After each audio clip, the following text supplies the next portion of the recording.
Gracias por estar una vez más en nuestro canal. Continuamos escuchando el quinto capítulo. Capítulo 5. El desperdicio es un crimen. La esencia de Scrum es el ritmo. El ritmo es muy importante para los seres humanos. Oímos su compás en el repiquetear de nuestra sangre y sentimos sus raíces en los recovecos más profundos de nuestro cerebro. Buscamos patrones, tenemos el impulso de seguir el ritmo en todos los aspectos de la vida. Sin embargo, los patrones que perseguimos no son necesariamente gratificantes ni están optimizados para hacernos felices. Existen, por ejemplo, los ritmos negativos del adicto y el deprimido. Podrías recorrer los pasillos de casi cualquier edificio de oficinas y ver manifestarse esos patrones negativos. Se les puede encontrar en cualquier parte en que alguien se sienta frustrado porque se le obstaculiza o calladamente desesperado al darse cuenta de que está atrapado en un sistema impasible o enojado por ser visto como pieza de una máquina. Esto forma parte de la experiencia humana. Si te remontas a hace cientos de años, podrías leer los escritos de personas cuya vida, justo como la nuestra, se vio atrapada en un sistema que sentían irremediablemente hostil. Pero, al parecer, durante el siglo XX dominamos esa sensación de agobio. Especialmente en el entorno de los negocios, generamos una despersonalización aguda que parecería haber sido dictada por el destino. Scrum produce un patrón distinto. Acepta que somos animales de costumbres, que buscamos ritmo, algo predecible, pero también algo mágico y capaz de grandeza. Cuando hice Scrum pensé, ¿qué pasaría si pudiera volver positivos algunos patrones humanos, en vez de negativos? Diseñar un círculo virtuoso autorreforzado que estimulara lo mejor de nosotros mismos y redujera lo peor. Al dar a Scrum un ritmo diario y semanal, creo haber tratado de brindar a la gente la posibilidad de apreciar a quien ve en el espejo. Pero hay escollos. Lo que parece un patrón virtuoso podría terminar siendo un absurdo, mero desperdicio. A eso dedicaré este capítulo, al desperdicio que contamina nuestro trabajo, el cáncer que corroe nuestra productividad, organizaciones, vida y sociedad. El otro día entrevisté a alguien interesado en un puesto en Scrum INC y le pregunté por qué quería trabajar en la compañía. Me contó su historia. Había trabajado en una empresa que editaba libros académicos y recursos auxiliares como cuadernos de trabajo, material didáctico, presentaciones, etc. Su función era localizar a especialistas importantes de un campo particular para generar con ellos tales productos. Esto le entusiasmaba. Había estudiado historia, era experto en el periodo colonial estadounidense y tenía la oportunidad de colaborar con algunas de las principales inteligencias de su campo. Estuve ahí un año, me dijo, un año dedicado a desarrollar docenas de productos. Al cabo de ese periodo, evaluamos nuestros logros por primera vez. Y resultó que nada menos que la mitad de mi trabajo del año previo se había desechado. No porque no fuera bueno, sino porque no había mercado o su dirección había cambiado. 6 meses de mi vida total y completamente desperdiciados. Cierta indignación e ira asomaron entonces en su voz, y determinación después. Confío en que Scrum no permita que tal cosa suceda, que mi trabajo tenga un propósito, que lo que hago importe de veras. Podrías creer que este es un ejemplo extremo. 50% de desperdicio. Pero es muy común. Cuando llego a una compañía, suelo descubrir un desperdicio de hasta 85% del esfuerzo. Solo la sexta parte del trabajo es valiosa. Muy en el fondo, mientras repetimos nuestro ritmo cotidiano, sabemos que eso es cierto. Por eso nos reímos, algo nerviosamente, de bromas acerca de la insensatez y el despilfarro inherentes a la vida de una corporación moderna.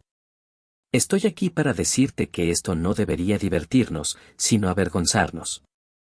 Deberíamos lamentar la vida y el potencial que desperdiciamos. En el primer capítulo de este libro introduje brevemente a Taiichi Ohno, de Toyota, citando estas palabras: el desperdicio es un crimen contra la sociedad antes que una pérdida de dinero.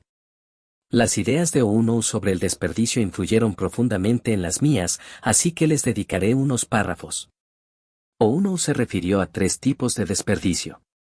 Usó para ellos términos japoneses, muri, el desperdicio por irracionalidad, mura, el desperdicio por incongruencia, y muda, el desperdicio por resultados. Estas ideas concuerdan por entero con el ciclo PDCA de Deming, al que aludí anteriormente: plan, do, check, act, planea, haz, revisa, actúa. Planea significa evitar el muri, haz el mura y revisa el muda. Actúa significa la voluntad, motivación y determinación para hacer todo eso.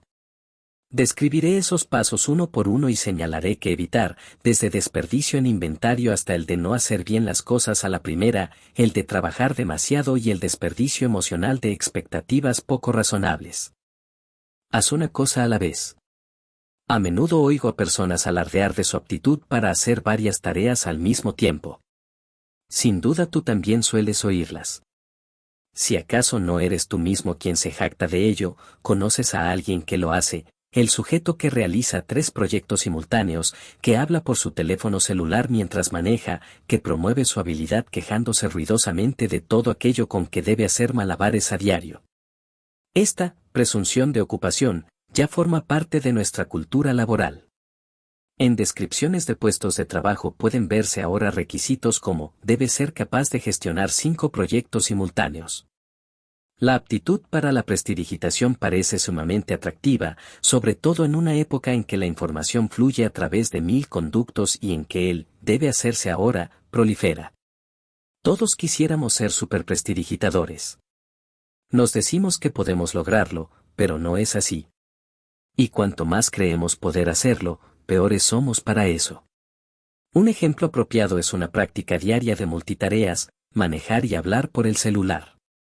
Las investigaciones son rotundas a este respecto. Quienes hablan por el celular mientras manejan, aun si utilizan la variedad de manos libres, tienen más accidentes que quienes no lo hacen. El problema es especialmente alarmante si se considera que, según la National Highway Transportation Safety Administration, Dirección Nacional de Seguridad en el Transporte en Autopistas, de Estados Unidos, en todo momento 8% de los automovilistas de ese país están hablando en su celular. Esto es lo que nos ha legado la multitarea. He aquí una cita de mi artículo preferido sobre este tema. Aun si los participantes miran objetos en su entorno, a menudo no los ven mientras hablan por celular, porque su atención se desvía del entorno y se dirige a un contexto cognitivo interior asociado con la conversación telefónica. Cierto, la gente mira un objeto, el auto de enfrente o el árbol en que está a punto de estrellarse, y no lo ve. Aún así persiste en manejar y hablar por teléfono. Puedo leer tu mente en este momento. Estás pensando: bueno, hay quienes no pueden hacerlo. Pero yo soy un ejecutivo dinámico, o una mujer inteligente, y sí puedo.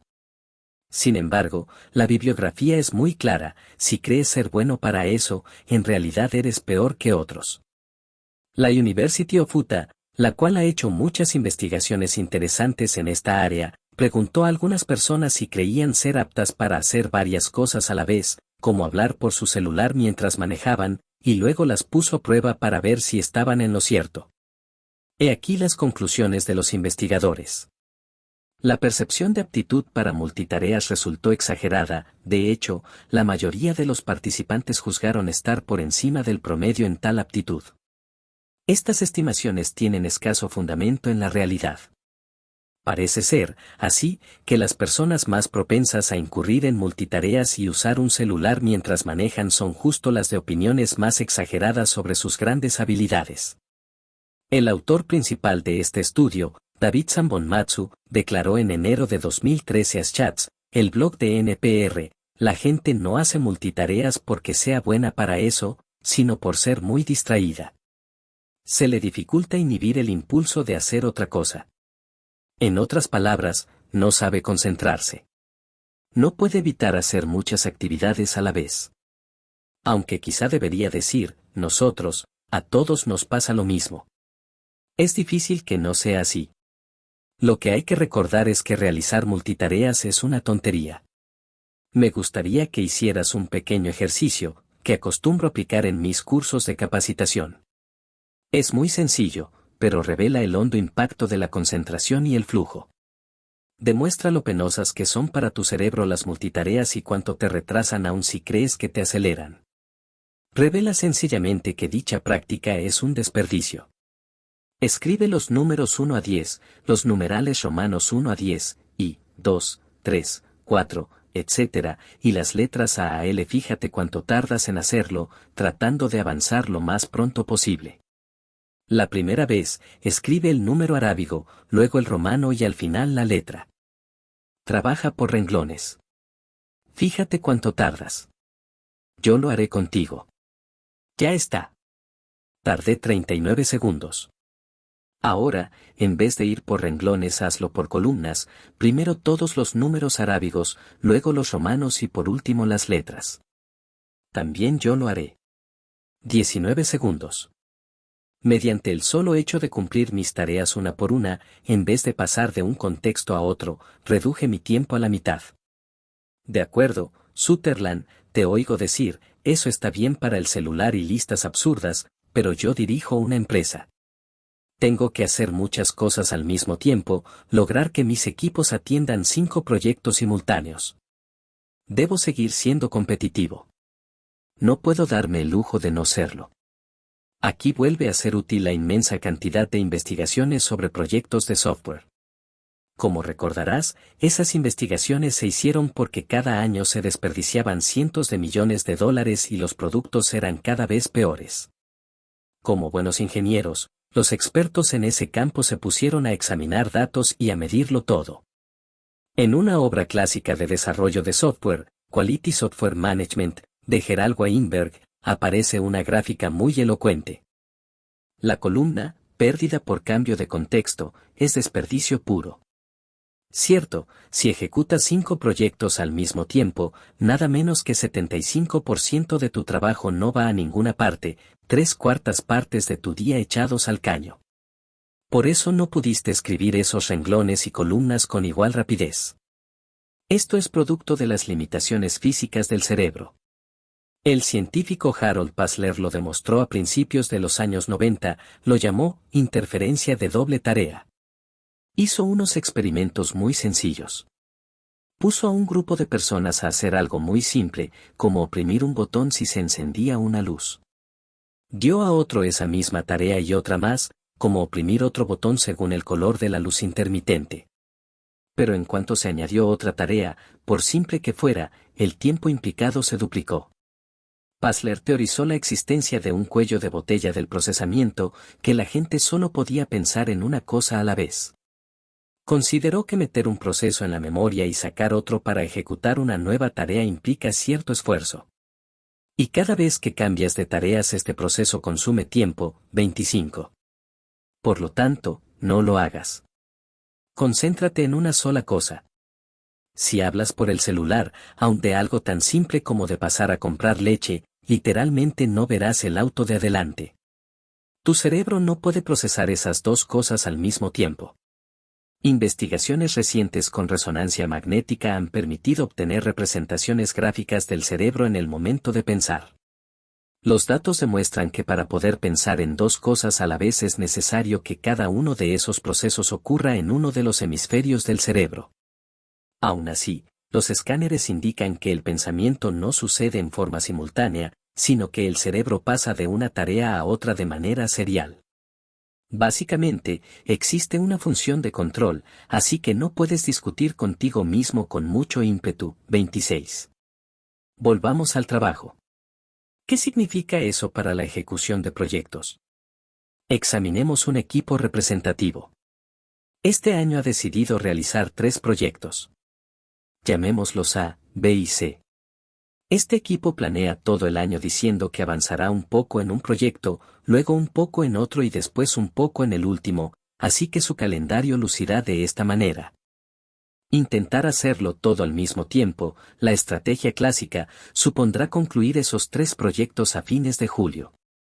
Pero abordar el agregado al modo de Scrum, pasando a terminado cada proyecto uno por uno, permite minimizar el costo del cambio de contexto y concluir para principios de mayo.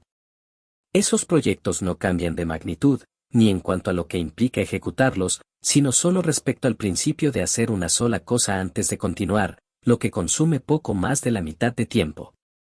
La mitad. ¿Y la otra mitad? Eso es desperdicio puro. No produce nada. No se ahorra un solo dólar.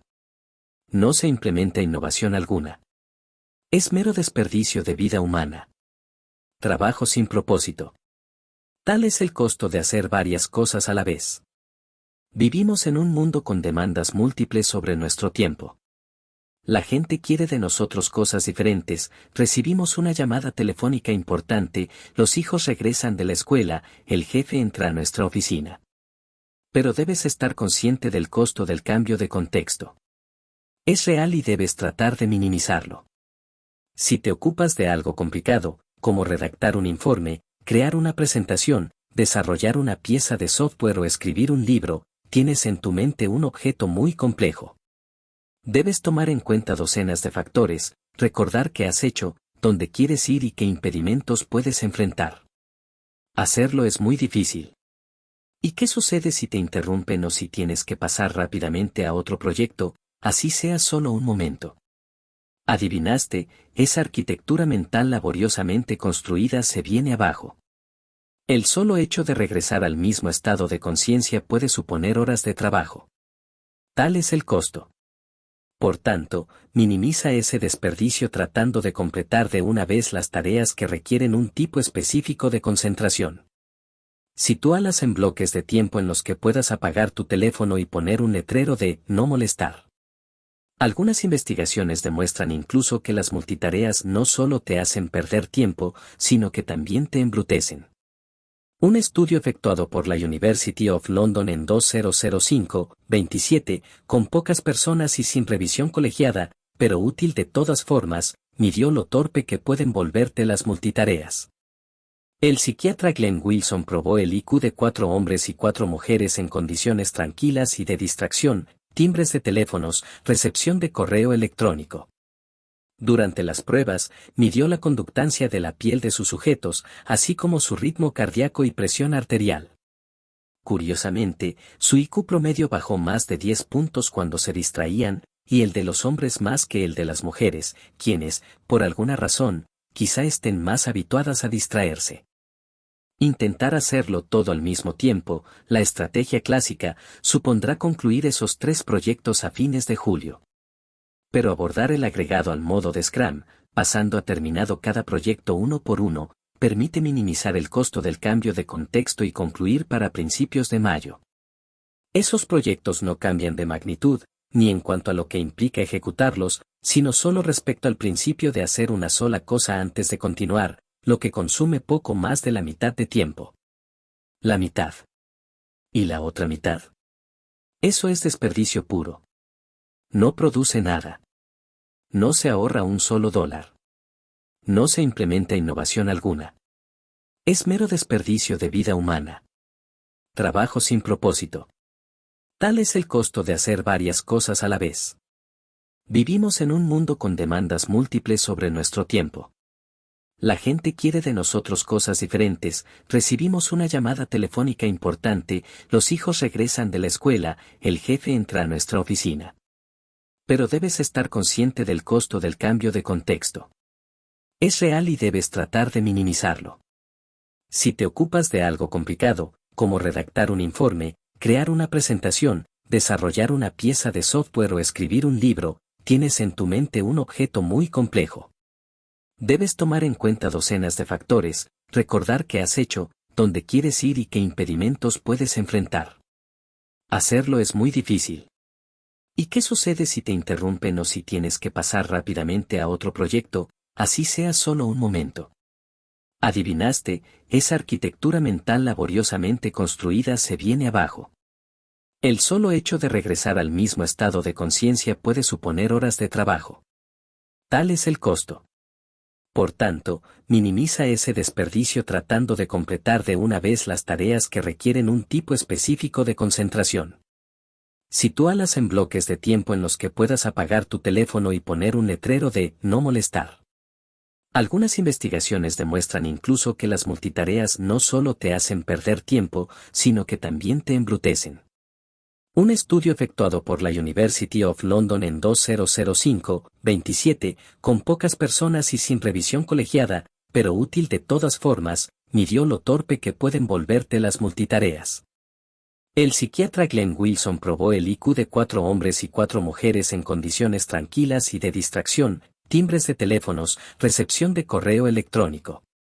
Durante las pruebas, midió la conductancia de la piel de sus sujetos, así como su ritmo cardíaco y presión arterial.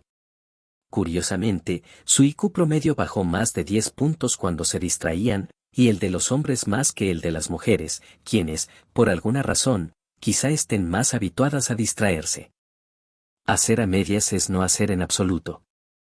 Como ya dije, Scrum tomó muchas de sus ideas del modelo japonés de manufactura codificado en el libro clásico de Toyota Production System de Taiichi Ohno. En Estados Unidos, este modelo se interpretó como manufactura saneada. Básicamente, la idea es eliminar todo desperdicio posible en la fábrica. Y aunque la mayoría de nosotros no perseguimos mejorar el flujo de trabajo de una planta automotriz, algunas de las ideas de ese sistema son aplicables a cualquier clase de labor. Un concepto que quiero tocar aquí es el de trabajo en proceso, o inventario. La idea es que tener muchas cosas regadas que no sirven para nada constituye un desperdicio.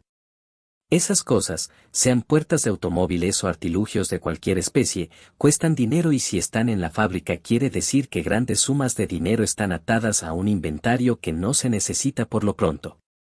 Esto cambia tu manera de ver las cosas que están en proceso. Por ejemplo, si todo lo que una compañía automotriz tiene es un montón de coches a medio hacer, ha invertido en ello mucho dinero y esfuerzo, pero no ha creado nada realmente valioso. En la manufactura saneada, la idea es minimizar la cantidad de cosas a medio hacer dispersas por ahí. La eficacia de esta noción es aplicable a todo tipo de trabajo. Citemos un ejemplo sencillo que casi todos los adultos casados de este planeta entenderán, la lista de pendientes del hogar. En cualquier semana dada, la mía suele contener de 10 a 20 deberes, de repintar el baño a comprar comida para el perro, de pagar la hipoteca a barrer las hojas del jardín. De esto está hecha la vida diaria, esta es la fricción que se deriva de ser miembro pleno de la sociedad. Esa lista puede atacarse de varias maneras, pero lo peor que puedes hacer es tratar de cumplir 5 cosas al mismo tiempo. Eso es multitareas y quizá no termines ninguna, lo que te deja con trabajo en proceso. Imagina, o recuerda, si no eres afortunado, tener 5 tareas parcialmente concluidas. Pintaste una pared del baño, dejaste la comida del perro en la cajuela, elaboraste el cheque de la hipoteca pero no lo enviaste por correo y juntaste las hojas pero no las metiste en bolsas. Invertiste esfuerzo, pero no creaste nada valioso. Esto último ocurrirá cuando las cubiertas protectoras y latas de pintura estén fuera del baño, el perro haya comido, el banco haya recibido su dinero y el jardín esté limpio. Hacer algo a la mitad es, en esencia, no hacer nada. Como ya dije, en Scrum hay un ritmo de trabajo.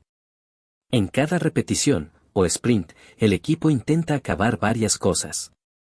Pero ese terminado implica un producto completo, entregable, que el cliente pueda usar. Si al final del sprint algo quedó a medias, estarás peor que si no hubieras hecho nada. Has gastado recursos, tiempo y esfuerzo sin llevar nada a un estado susceptible de entrega. Tienes un auto a medio hacer. Quizá habría sido preferible producir algo más chico, que realmente funcione. Otra manera de ver el trabajo en proceso o inventario es como inventario físico. Tomemos el caso de los automóviles. Tener mucho sin vender en un lote es un problema para un fabricante. Pero no tener ninguno para su venta también lo es. Así, cada fabricante y distribuidor ejecuta un cuidadoso acto de equilibrio. Quiere producir vehículos suficientes para disponer de existencias, pero no tantos que supongan invertir grandes cantidades en cosas que no se venden. Permíteme ponerle cifras a eso. En diciembre de 2012, General Motors, GM, comenzó a despedir personal en algunas de sus plantas en Estados Unidos. ¿Por qué? Había fabricado demasiados coches. A fines de noviembre de ese año tenía 245.853 pickups estacionadas en lotes en todo el país. Eso representaba camionetas de carga para 139 días. A un precio promedio, representaba también unos 7.500 millones de dólares. Miles de millones. Mucho dinero, en este caso en forma de camionetas, pero dinero al fin, ahí nada más sin vender. Así, la compañía empezó a cerrar plantas, despidiendo a empleados justo antes de la Navidad.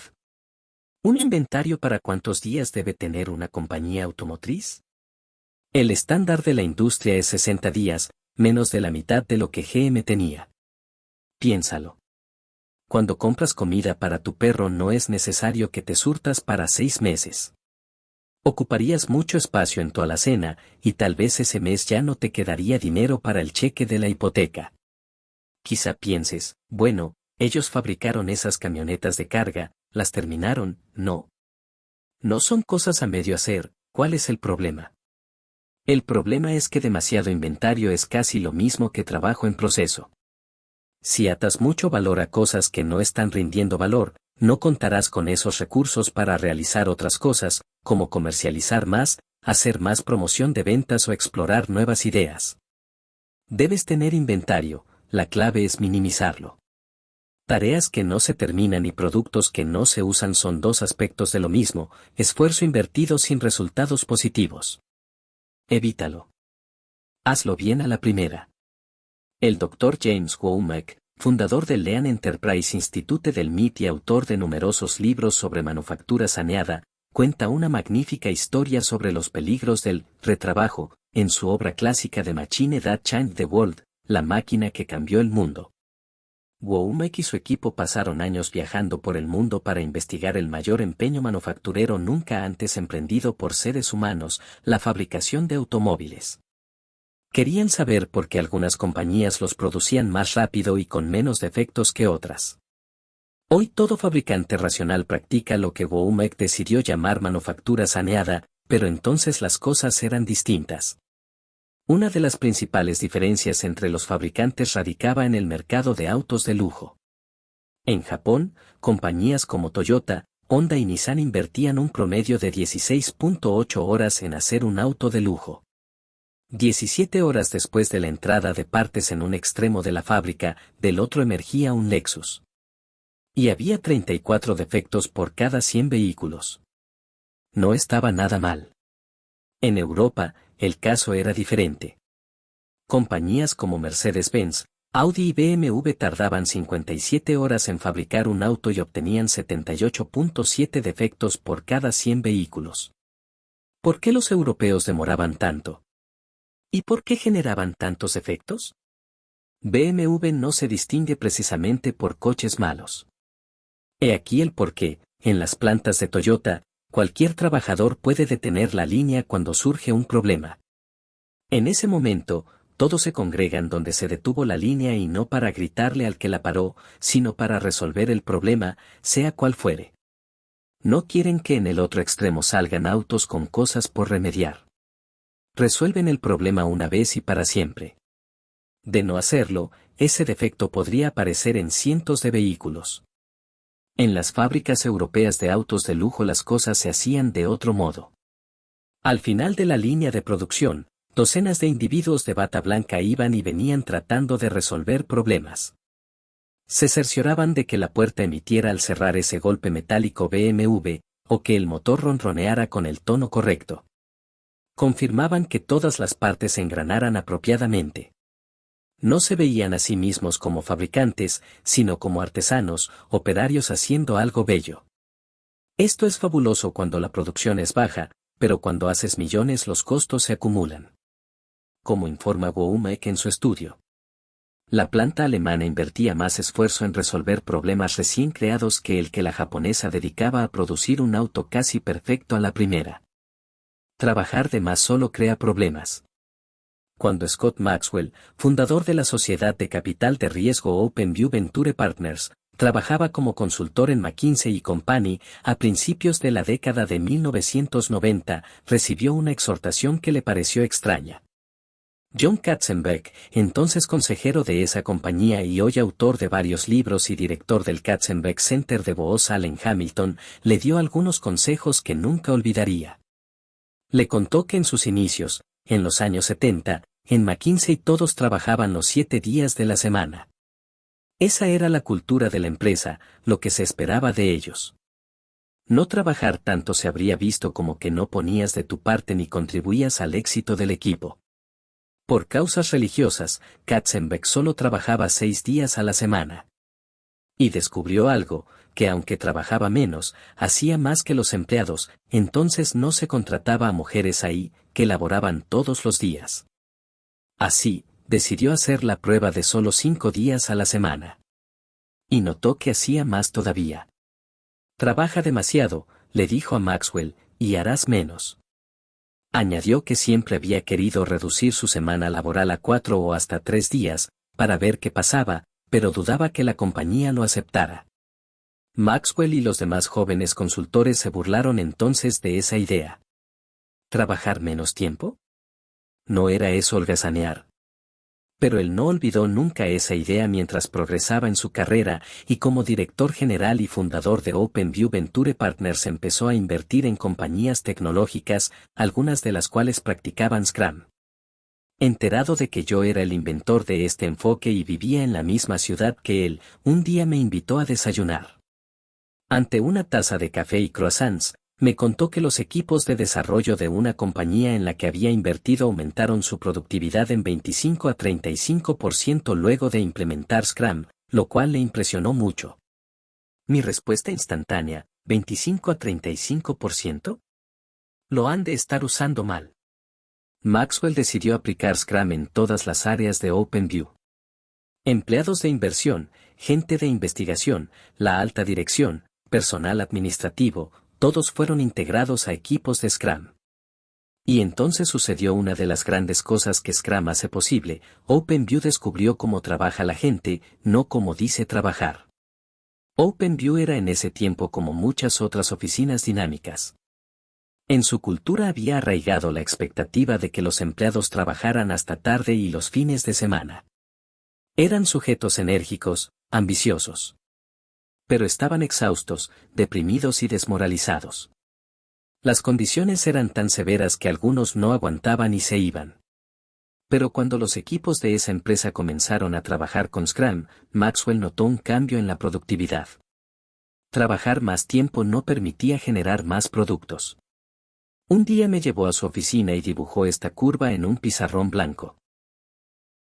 El eje Y es productividad y el X horas de trabajo.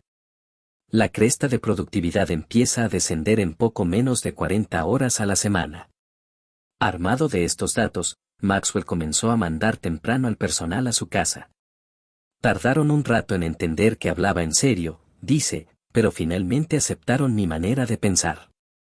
Comenzó diciendo a sus empleados que trabajar hasta tarde no era señal de compromiso, sino de fracaso. No es porque yo quiera que tengan una vida equilibrada, les decía, es porque de esta manera harán más. Así que no más noches, no más fines de semana.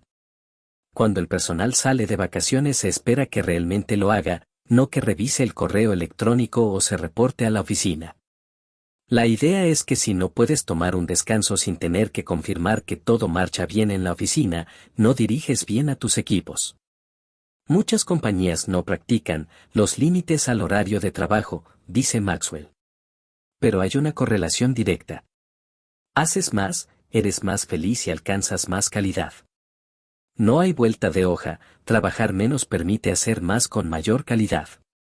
Maxwell dice que esa curva es distinta para personas diferentes y aún para la misma persona en momentos diferentes de su vida.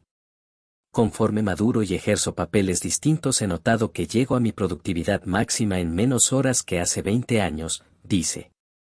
Condición física, dieta, asuntos personales y otros factores tienen que ver en ello, piensa. Pero también sabe que rinde más conforme ha madurado y reflexionado en cómo trabajar. Puedo atacar cada vez más oportunidades de gran relevancia. ¿A qué se debe que si trabajas menos hagas más? No parece tener sentido. Maxwell dice que quienes trabajan demasiado empiezan a cometer errores, cuya corrección, como ya vimos, puede implicar más esfuerzo que crear algo. Quienes trabajan de más se distraen más y distraen a otros. Pronto toman malas decisiones. La intuición de John Katzenberg resultó ser cierta.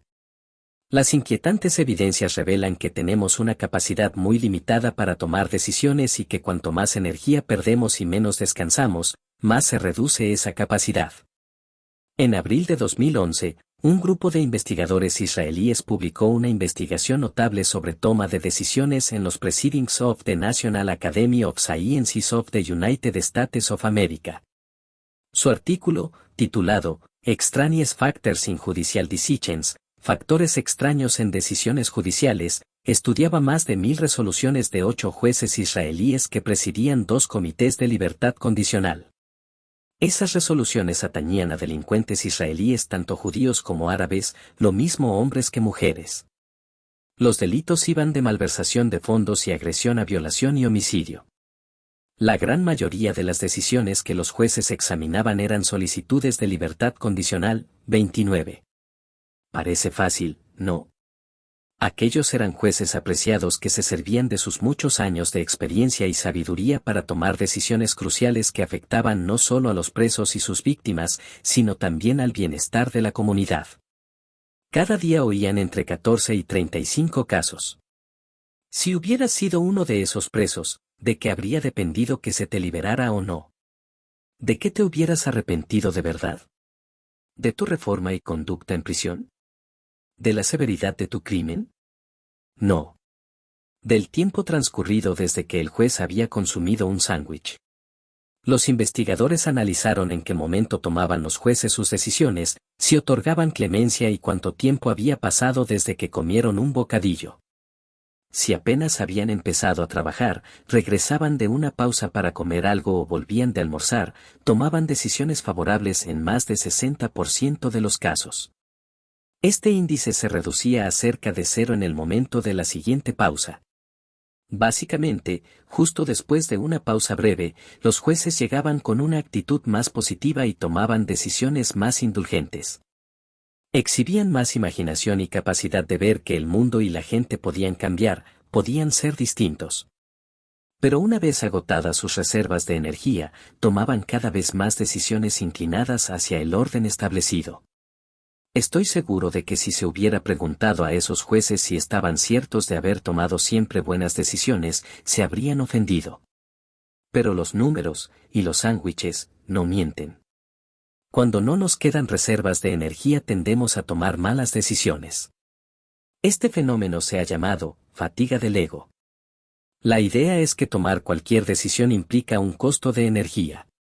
El agotamiento resultante es raro, no te sientes cansado físicamente, pero tu capacidad para tomar buenas decisiones disminuye. Lo que cambia es tu autocontrol, tu capacidad para ser disciplinado, reflexivo y visionario. Esto quiso demostrarse con un experimento muy sugestivo.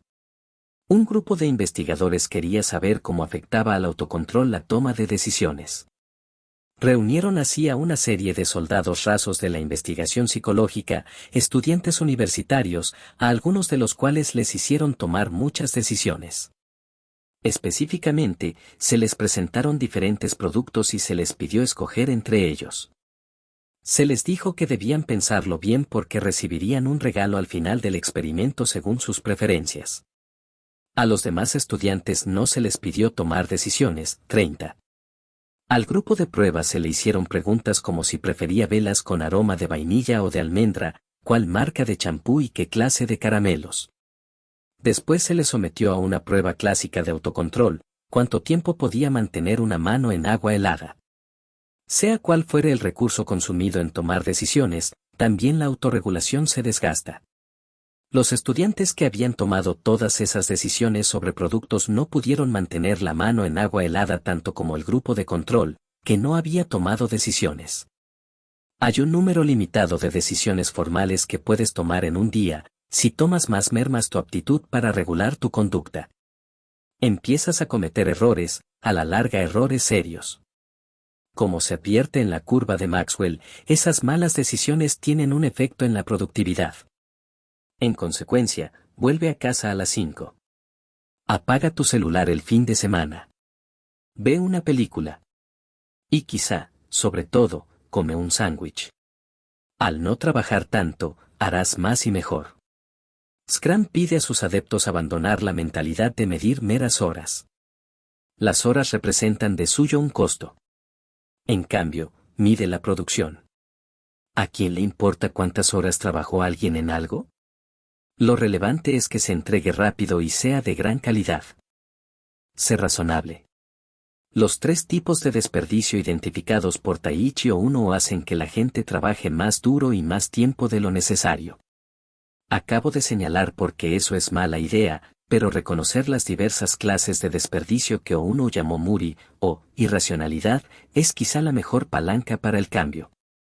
La primera es, absurdo. Debes dar a tu equipo metas desafiantes, impulsarlo a alcanzar más, pero no hacer que persiga metas absurdas e imposibles. La segunda es, expectativas poco razonables. ¿Cuántas veces no has oído presumir a alguien de que gracias a sus heroicos esfuerzos se salvó un proyecto? Esto suele celebrarse con palmadas en la espalda, vítores y felicitaciones, pero a mí me parece una falla fundamental del proceso. Un equipo que depende de actos heroicos regulares para cumplir sus fechas límite no trabaja como debería. Pasar de una crisis a otra cansa y no permite una mejora razonada y continua.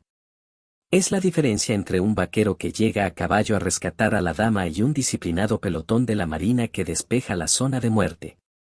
Ohno llamó al tercer tipo de desperdicio, sobrecarga. Es el tipo de conducta que Scott Adams satiriza normalmente en su tira cómica, Dilbert. Incluye políticas onerosas de la compañía, reportes inútiles que tienen a la gente llenando formularios porque sí y reuniones sin sentido que quitan tiempo y no generan nada valioso. Aunque Ohno no mencionó un cuarto tipo de desperdicio, a mí me viene a la mente el desperdicio emocional. Surge cuando una compañía tiene entre sus filas a un idiota, alguien que gusta de complicarle la vida a la gente y ponerla nerviosa. Los idiotas suelen justificar su conducta diciendo que intentan que la gente trabaje mejor. Pero lo cierto es que solo satisfacen los aspectos negativos de su personalidad y nada menoscaba más la aptitud de un equipo para sobresalir. No seas un idiota, ni permitas, induzcas ni aceptes esta conducta en otros. Flujo. En un mundo teóricamente perfecto no habría procesos, reuniones, formularios ni reportes.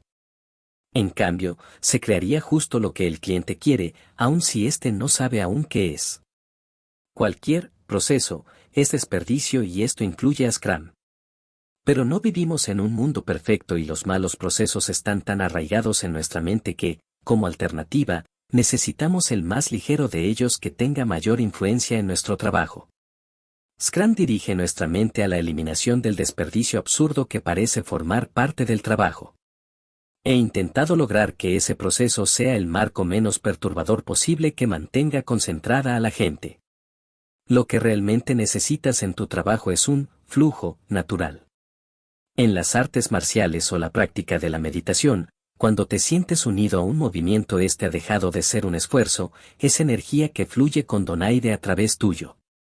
Cuando ves a grandes bailarines o cantantes sientes que se abandonan a una fuerza superior mientras permiten que su arte circule por ellos. Todos deberíamos pretender llegar a ese punto en nuestro trabajo. Pero como te dirá el maestro de Kung Fu, el monje, el bailarín o la estrella de ópera, en la raíz del flujo está la disciplina. No puede haber movimiento de más, nada extraño, solo aplicación concentrada de capacidad humana.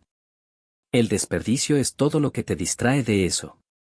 Si empiezas a concebir el trabajo en términos de disciplina y flujo bien podrías hacer algo increíble. Resumen. La multitarea te embrutece. Hacer más de una cosa al mismo tiempo te vuelve más lento y peor en ambas. No lo hagas. Si crees que esto no se aplica a ti, te equivocas. Hacer a medias es no hacer. Un auto a medio hacer utiliza recursos que podrían usarse en crear valor o ahorrar dinero. Cualquier cosa, en proceso, cuesta dinero y energía sin rendir nada. Hazlo bien a la primera. Cuando cometas un error, corrígelo al instante. Déjalo de más y ocúpate de él. Corregirlo después puede consumir 20 veces más tiempo, o más, que si lo corriges ahora. Trabajar demasiado solo complica las cosas. Trabajar mucho tiempo no permite hacer más, sino menos. Resulta en fatiga, lo que induce errores y esto te obligará a corregir lo que acabas de hacer. Más que trabajar hasta tarde o los fines de semana, hazlo entre semana a un ritmo sostenible. Y tómate unas vacaciones. No seas irracional. Las metas desafiantes motivan, las imposibles deprimen. No a los actos heroicos. Si necesitas que un héroe haga las cosas, tienes un problema. El esfuerzo heroico debe entenderse como un error de planeación. Basta de políticas absurdas. Toda política que parece ridícula probablemente lo es. Los formularios, reuniones, aprobaciones y normas absurdos son solo eso, absurdos. Si tu oficina parece una caricatura de Dilbert, ponle remedio. Fuera idiotas. No lo seas, ni permitas esa conducta. Quienquiera que cause caos emocional, inspire miedo o temor o degrade o subestime debe ser parado en seco. Busca el flujo. Opta por la manera más tersa y sin contratiempos de hacer las cosas. Scrum consiste en permitir el mayor flujo posible. Y hasta aquí nuestro video sobre Scrum, el arte de hacer el doble de trabajo en la mitad de tiempo. Esperamos que hayas disfrutado de este resumen sobre la metodología ágil Scrum y cómo este libro puede ayudarte a ser más productivo en tu trabajo. Si te gustó este video, por favor activa la campanita para recibir notificaciones de nuestros próximos videos, dale me gusta y compártelo con tus amigos y colegas. Y si aún no lo has hecho, suscríbete a nuestro canal para no perderte ningún contenido sobre productividad, gestión de proyectos y mucho más. Nos vemos pronto en el tercer capítulo.